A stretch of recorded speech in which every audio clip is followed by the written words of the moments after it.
Okay, we're going to answer the Bible question today. Bible prophecy about Israel and Syria, discussing what's going to happen in the last days. It's going to be exciting. But first we're going to pass through the basement and throw a tomahawk or two.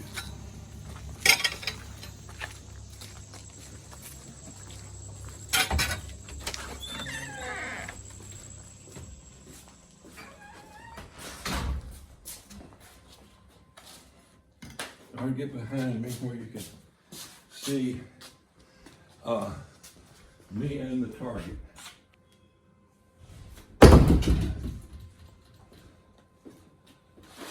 That's called tomahawk throwing. These I made on a forge outside on a wood fire. That's how it's done.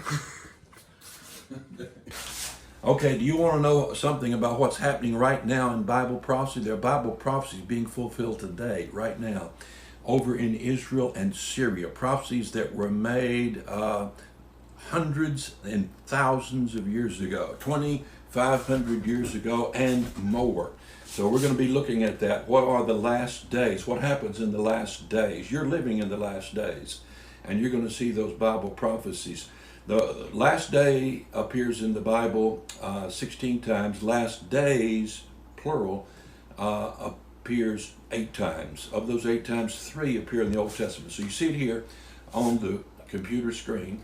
We're going to take and click on last days, and we have our passage, and then we'll click again in the book of Isaiah, and we'll find another last days, and then we'll click again in Micah. Now what I've done is I've taken those passages and put them here in my Word document in large letters so I can see them without my glasses, and so that you can see them on your little cell phone. So we're going to go through those, and I'm going to show you also a map that's going to tell us about things happening right now today in Israel and Syria. Now this prophecy was made about 2000 BC, or about 5,000 years ago. This is the very first last days prophecy. Jacob is about to die. Jacob is the father of the 12 tribes. And so Jacob calls his son, said, "Gather yourselves together that I may tell you that which shall befall you in the last days." What this does is establish for us the meaning of last days, because he goes through all 12 sons. We won't go through those. And he tells a little bit about each one and what's going to become of them and their lineage, their tribe. One of them in particular we'll look at, the tribe of Judah. Now remember, he has 12 sons, and he singles out one special son out of the 12. He said, "But thou art he whom thy brethren shall praise." Didn't say that about any of the others. "Thy hand shall be in the neck of thine enemies. Thy father's children shall bow down before thee." The word Judah is the word from which is derived the word Jew, because the 12 tribes, the 10 tribes were carried off to Syria 100 years earlier, and then Judah was carried off last, and Judah came back along with a portion of the other tribes, but mainly the tribe of Judah. And so he is emphasizing what's going to happen to the Jews, to Judah, in the last days. He said, "Thy father's children shall bow down before thee." That's the descendants. Judah is a lion's whelp from the prey, my son. "Thou art gone up." He stooped down. He crouched as a lion, and as an old lion, who shall rouse him up. Then he says, the scepter, that's the rod that a king holds, that he rules his throne with. "The scepter shall not depart from Judah, nor a lawgiver from between his feet." That's an infant child that's sitting there at the king's feet. "Until Shiloh," and that word Shiloh Hebrew is he whose it is, he who possesses it. "Till Shiloh come, and unto him," so Shiloh's a person, "shall the gathering of the people be." So the people are going to gather together around he whose it is, who's someone who's going to come. This is a prophecy of Jesus Christ coming 2,000 years after this.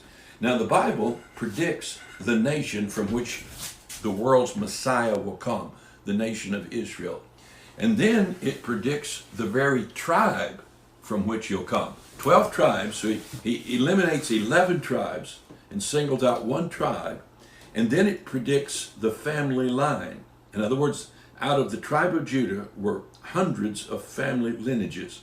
So God, 1000 BC, 1,000 years after this, singles out one line, the line of David. And then David has several sons. He singles out just Solomon, through which the lineage is going to come. And so we have in the Bible, starting in the book of Genesis, the lineage that unfolds right down to Jesus Christ. So when you come to the New Testament, you can read that lineage backwards all the way to Adam. So the Bible is a unified book that has maintained the lineage of Christ all the way from creation to Jesus Christ. So in that lineage, there's one family line, the line of David, Solomon, and then he actually gives the place of birth. We'll see that passage in a moment, Bethlehem, Ephratah. So he singles out one little town out of all of Israel, and one tribe and one family line in that town will produce the Messiah. Now, folks, that's a detailed prophecy. And then he singles out the time of birth. He tells Daniel that 490 years from a certain period of time, when they're going forth the temple to be rebuilt, which we have documented the time, that but after that point, after 463 years, I think it was, or what was that? How many years was that? Okay, what he says was that out of that 490 years, after 7 years before the end of it, he said Messiah would be cut off. And that was fulfilled exactly 1 week before Jesus was crucified. So it gives us the time of his birth, and then it gives the manner of his ministry, that blind would see, the deaf would hear, and the lame would walk. And then it tells us that he'd be betrayed by his own, by a friend. And then it tells us the manner of his death, that he'd be crucified, hands and feet pierced, Isaiah, Psalm 22 and Isaiah 53. Then it prophesies his resurrection in Isaiah 54 and 55 and Psalm 24 and many other places, and his ascension into heaven. And then it prophesies that the Holy Spirit would be sent in the book of Joel and other places after his death, burial, and resurrection. And then it predicts his second coming. All of that, hundreds of passages, give us this kind of background, kind of fulfillment of prophecy. Now, here's a prophecy being fulfilled right now. This is the last days. This is in Micah chapter 4. By the way, it appears in Isaiah 2 through 4, exactly as it reads in Isaiah 4:1. So Micah copied Isaiah because he thought it was an important prophecy. So honoring Isaiah as a prophet, he recorded those passages and then added something to them. So I'm not going to read Isaiah since it reads identical. I'm going to read Micah. But in the last days, it shall come to pass that the mountain of the house of the Lord shall be established in the top of the mountains. So in the last days, God's house will be established top of the mountain. Now, read it says top of the mountains. Jerusalem is about a half mile above sea level, and 15 miles away in Jericho is like 800 feet below sea level.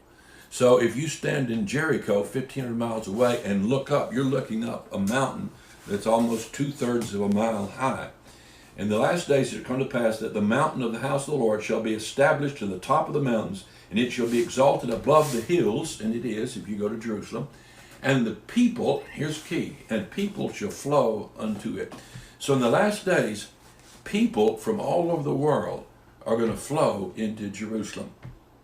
There's not another city on earth that has as many different people from all over the world come as tourists just to see that spot on the hill of the Lord where the temple once stood, just to visit.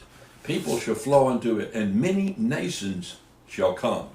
So the Gentiles, which is unusual, shall come and say, here's what they'll say: come, let us go up to the mountain of the Lord, to the house of the God of Jacob, and he will teach us of his ways, and we will walk in his paths. For the law shall go forth of Zion, and the word of the Lord from Jerusalem. Now, all of that prophecy is not completely fulfilled. We're going to see an increase in these last days of the word of God coming forth from Jerusalem. Now, in the tribulation, 144,000 Jewish males, Revelation 7 and 14, chapter 7 and chapter 14, are going to become evangelists. And then 2 prophets will stand in the city of Jerusalem, and they will prophesy, and they will be executed by Antichrist, their heads cut off. So he said, the law go forth, the word of the Lord from Jerusalem. Here's something. He shall judge among many people and rebuke strong nations afar off. Now this is moving forward into the millennium. And they'll beat their swords into plowshares and their spears into pruning hooks. Nation shall not lift up a sword against nation, neither shall they learn war anymore. That's not yet been fulfilled. There's never been a time when we beat our swords into plowshares. In fact, it's time to melt down your hose and turn them into 9mm. It's time to melt down your old metal trucks and turn them into 223s. And they shall sit every man under his vine and under his fig tree. So during the millennium, there's going to be a return to agriculture. Everybody's going to sit under his own vine and under his own fig tree. I've got both of those. In fact, I've got a place I can sit under my vine out there, but this is going to happen in Jerusalem. And none shall make them afraid. Now, right now, they are afraid, for the mouth of the Lord of hosts has spoken it. Okay? Now, stated another way, this is not chronological. He's going to revisit this. He said, for all people will walk every one in the name of his God, and we will walk in the name of the Lord our God forever and ever. Now, the others won't walk in the name of their God forever and ever. And they will walk in the name of their God, and they are right now. In Israel, right now, in Jerusalem, there are people worshiping different gods. And each one walks in the name of his God. And Israel walks in the name of their God. In that day, saith the Lord, will I assemble her that halteth. Israel is in a state of halting right now. Halting is when a horse stops walking, refuses to follow the reins, refuses to turn or go. He's halted. He said, I will assemble her that halteth, and I will gather her that is driven out. Many Bible prophecies speak of Israel being cast into the nations, scattered among multiple Gentile people, but in the last days being brought back. That prophecy is being fulfilled even as we speak. I'll gather her that is driven out, and her that I have afflicted. God afflicted his people Israel because he loves them. Now, God holds responsible those who attack, destroy, afflict Jews. God holds them responsible. But God's got his bad dogs on a string, and he can let them out or he can pull them in. And God has allowed, obviously, people like Hitler and others to come against his people as a form of judgment. The Bible said, whom the Lord loveth, he chasteneth and scourgeth every son whom he receiveth. So God chastens Christians and he chastens the Jewish people when they don't walk in his way. And I will make her that halteth a remnant. A remnant is that portion that's left over. After the Second World War and the Holocaust, there was a remnant. Her that was cast far off, a strong nation. 1947-48, God made Israel, which was just a remnant, and was cast off. He brought them back to land and made them a strong nation. And the Lord shall reign over them in Mount Zion from henceforth ever forever. Now that latter part's not happened yet, but it's going to happen. Now it goes back again to the present. Now also, many nations are gathered against thee. Boy, that's true right now. That say, let her be defiled, let our eye look upon Zion. The Bible is a beautiful book of prophecy. But they know not the thoughts of the Lord. You see, Syria, Iran don't know God's thoughts. Egypt, Turkey, Russia, China, they don't know God's thoughts. But they know not the thoughts of the Lord, neither understand they his counsel. For he shall gather them as the sheaves into the floor. The sheaves are when you cut down a stalk of wheat, and it's got the stalk and it's got the grain on the end of it, and you put it on the threshing floor, and then you walk on it or beat on it so that you separate the grain from the chaff, and then you winnow it and isolate the grain from the chaff, which you then throw away.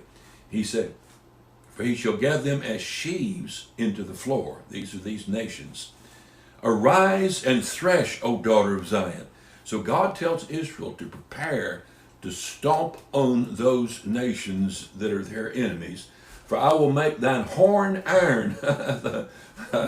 I saw that. I saw some. You know what they call the missile, the missile system that protects Israel? They call it the Iron Dome. I'll make thy horn iron, and I'll make thy hooves brass, and thou shalt beat them in pieces, many people. So many people, many nations, many Gentiles will be beaten in pieces by Israel. I will consecrate their gain unto the Lord, and their substance unto the Lord of the whole earth. Now, here is another prophecy in this chapter that follows immediately. This is the continuation of reading. Now gather thyself in troops, he says to Israel. This is where we're going to come down to Syria.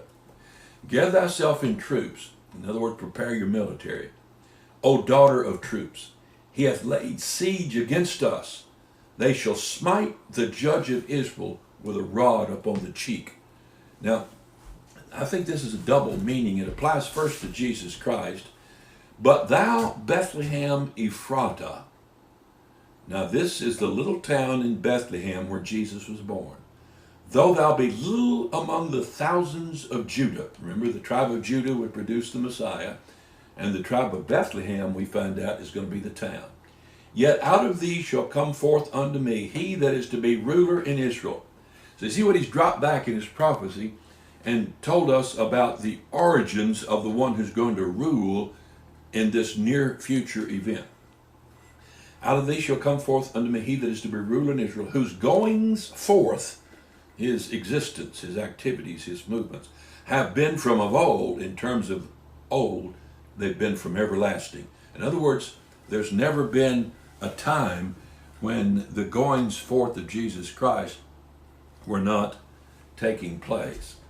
He said, therefore will he give them up, this is Israel, the Jews, until the time that she which travaileth hath brought forth. So this is a concept used in the scriptures as Israel travailing. It is talked about that also in Revelation 12. Until that time when she which travaileth hath brought forth, then the remnant of his brethren shall return unto the children of Israel. So he said there's coming a time when these Jewish people, the nation of Israel, scattered throughout the world, many nations, where God has driven them, where they've halted against obeying him. There's going to come a time when this remnant shall return unto the children of Israel. And that's how Israel started about 70 years ago, was a return of the Jews from all over the world. And he shall stand and feed in the strength of the Lord, in the majesty of the name of the Lord his God, and they shall abide, for now shall he be great unto the ends of the earth. And this man, he's talking about Jesus here, shall be the peace. Jesus said, my peace I give you. When, here's the part where the modern prophecy of Assyria, when the Assyrian shall come into our land, this is the last days, and when he shall tread in our palaces, then shall we raise against him 7 shepherds and 8 principal men. Who the 7 shepherds and the 8 principal men are, we don't know. The shepherds are likely to be religious leaders in Israel, and the 8 principal men are likely to be military commanders or politicians controlling the military. So God's going to raise up 7 shepherds, and when that's fulfilled, you'll see it. You'll count 1, 2, 3, 4, 5, 6, 7, and 8 principal men. You'll say that was the prophecy. And they shall waste the land of Assyria, with a sword, and the land of Nimrod, that's where Babylon was, in the entrances thereof, thus shall he deliver us from the Assyrian, when he cometh into our land, and when he treadeth within our borders. So when Syria attacks Israel, God's going to raise up men who are going to resist and bring destruction upon the Syrians. It's interesting that God picks out the Syrians. He could have picked out any number of 100 nations that were surrounded Israel and were Israel's enemies, most of which do not exist today. They've ceased. They're no longer there. I mean, there's no way you can find Philistines today. They're gone. No way you can find Amorites, Perizzites, Hivites. They're all gone. They were Israel's enemies in that day. But the Assyrians still exist. They shall waste the land of Syria with a sword, and the land of Nimrod in the entrances, when he cometh into our land, and when he treadeth within our borders. Now, I looked this up. Ancient Syria composed northern Iraq, at one time all of what is Iraq.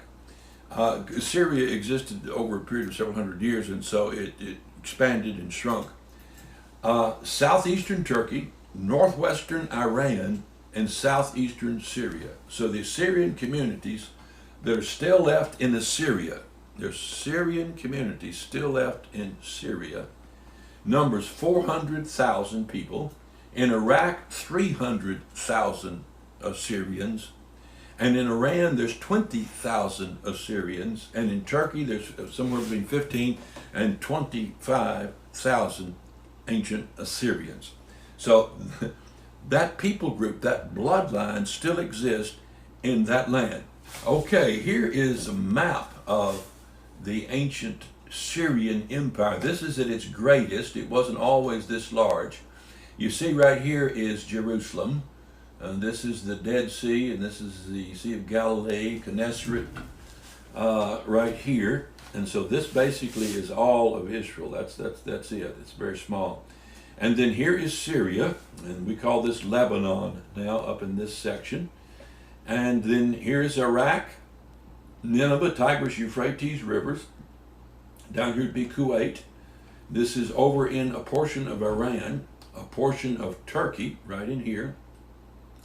And it was Egypt for a short period of time, but mainly this is the Syrian Empire right in here.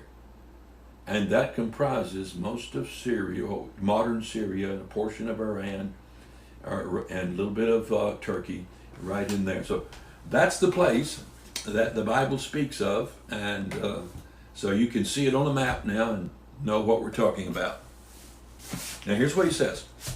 And the remnant of Jacob, that's those that are left over, that's the people in Israel today, shall be in the midst of many people. There's plenty of Jews in the United States, Australia, New Zealand, South America, Mexico. Wow, there's Jews all over the world in every country. The remnant of Jacob shall be in the midst of many people as a dew from the Lord and as a shower upon the grass. In other words, they're going to be a blessing. They're going to be refreshing in the nations where they are. Right now, the Jews already have a vaccine for the COVID virus, and they're producing it. They are leaders in medicine and other technologies. As the shower upon the grass, that tarrieth not for man, nor waiteth for the sons of men. Now, he says the first phrase again adds to it, and the remnant of Jacob shall be among the Gentiles. Many people, Gentiles.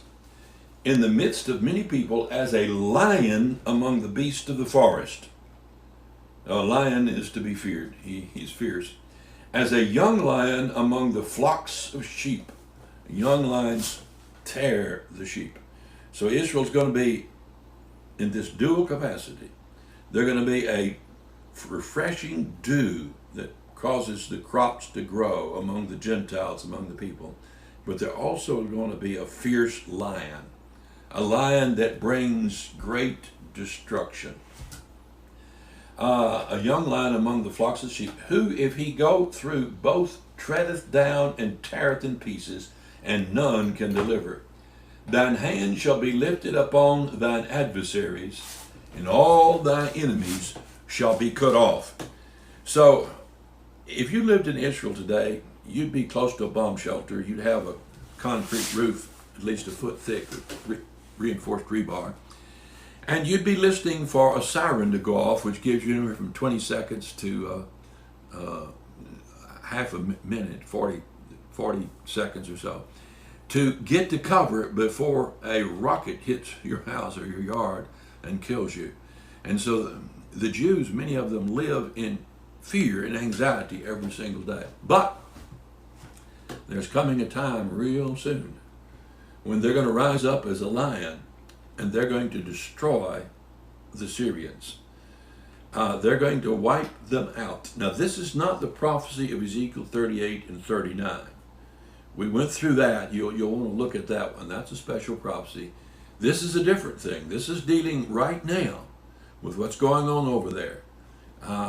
There's not a week goes by that we don't read of Israel bombing or using some unknown technology to set on fire something in Syria and Iran, and are bringing destruction. The Syrians and Iranians don't like to publicize that, but if you look carefully in the news, you will find all of a sudden a rocket factory just burst into flames. Now, was that from a satellite equipped with a laser that burnt a pipe, set it on fire? These things are not happening. There's no signs of a missile coming in, of a drone. Isolated, well-protected places are just suddenly bursting into flames.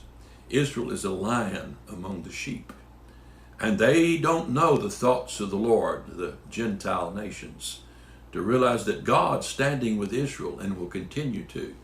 So this is just a one little portion of basically one book I've gone over, and there are hundreds of prophecies like this in the Bible. So get your Bible and read it and believe it just like it's written, because it is telling us what's going on right now, and it tells us what is going to happen. Now, I think next time I will go through the other prophecies of the last days that Jesus and the apostles spoke of, and tell you a little bit more about some of the things we see coming up on the earth that indicates that we are living at that time when Shiloh will come. All right, that's all for tonight.